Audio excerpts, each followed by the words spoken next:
В Управлении кибербезопасности Агентства Казахстана по регулированию и развитию финансового рынка рассказали о схеме хищения хакерами 2 миллиарда тенге из двух банков. Как сообщается на сайте агентства, похитителями 2 миллиарда тенге оказались члены транснациональной киберпреступной организации «Карбонак» «Кобальт». Раскрыть их схему по кибератакам на банки прокуратуре Алматы удалось при содействии Агентства по развитию и регулированию финансового рынка. Все материалы были переданы в Бастандыкский суд Алматы. Двум участникам преступной группы суд назначил 8 лет лишения свободы, остальные участники группы объявлены в международный розыск.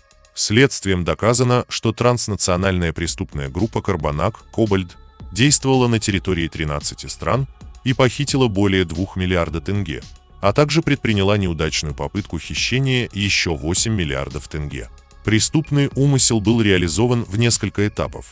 В банки направлены электронные письма, содержащие вредоносные файлы, при открытии которых происходило заражение компьютеров. В удаленном режиме хакеры установили программы для кражи паролей работников банка. Было открыто более 200 платежных карт и получен несанкционированный административный доступ в процессинговые системы банков.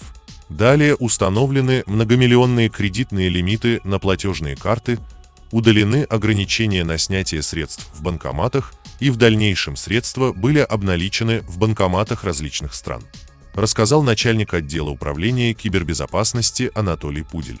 Действия хакеров квалифицированы судом как кража, неправомерное уничтожение, модификация информации, нарушение работы информационной системы и неправомерное завладением информацией.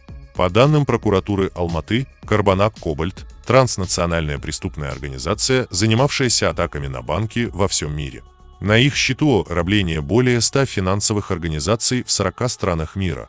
Ущерб от деятельности составляет около $1 миллиарда.